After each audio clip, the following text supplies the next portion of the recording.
Why Ice Doesn't Burn. The truth about inflammation and recovery. Why does inflammation happen? Why do we feel pain and swelling after an injury?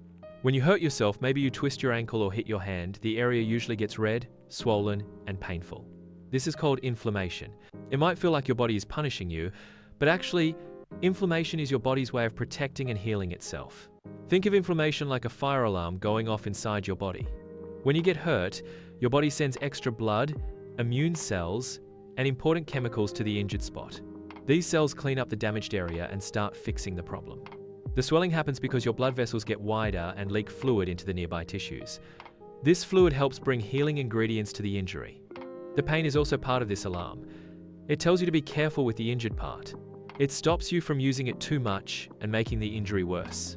So, pain and swelling are signs your body is working hard to heal. But why do we often reach for ice or heat when injured?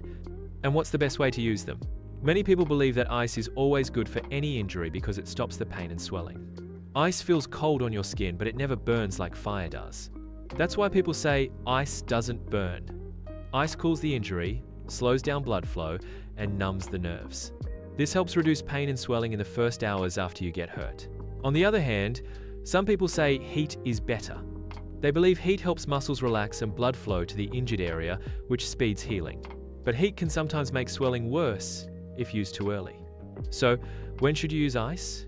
When should you use heat? And why doesn't ice burn your skin even though it feels so cold? Today, we will answer these questions clearly and simply. You'll learn that inflammation is not the enemy, it's your body's best friend in healing. You'll understand why ice feels cold but doesn't burn, and why pain protects you. By the end, you'll know how to use ice and heat the right way, and how to care for your body after an injury so you can heal faster and safer. This is not about magic or quick fixes.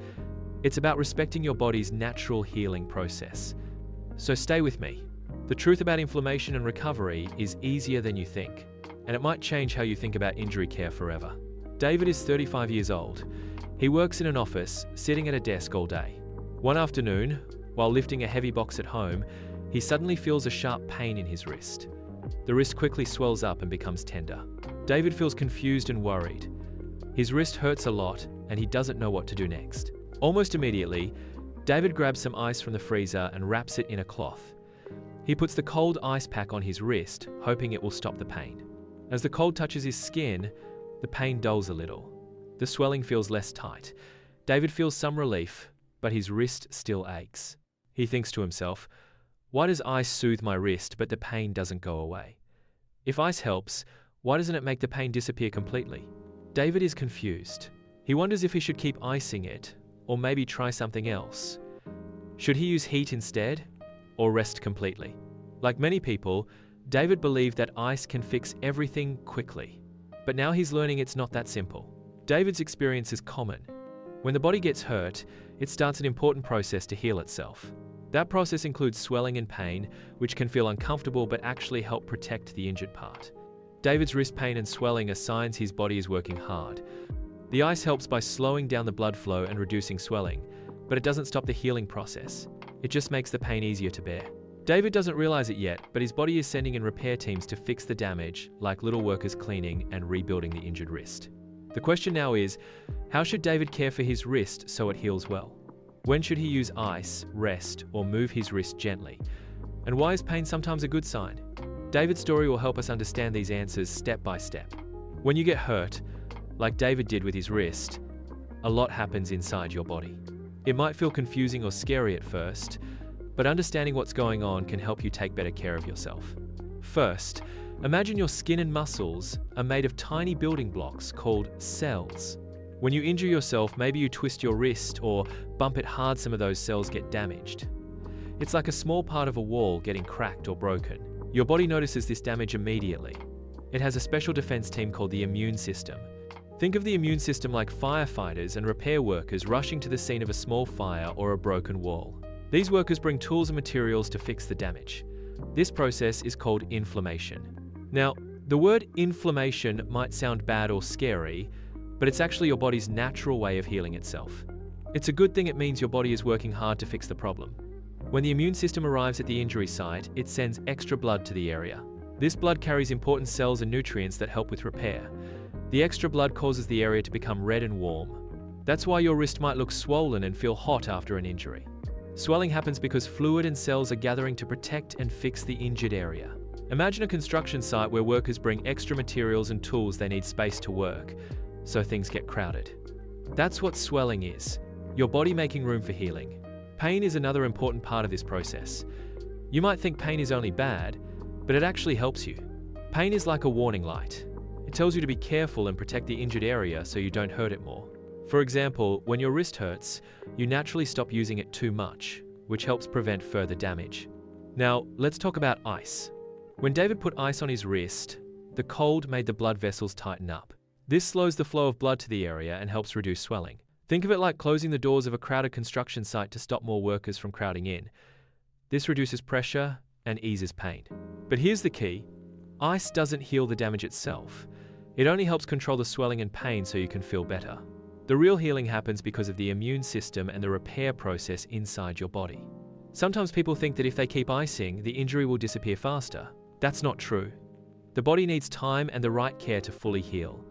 Ice is just one tool to help manage the early pain and swelling. Heat, on the other hand, works differently. After the first swelling goes down, applying gentle heat can help increase blood flow and relax muscles, helping with recovery.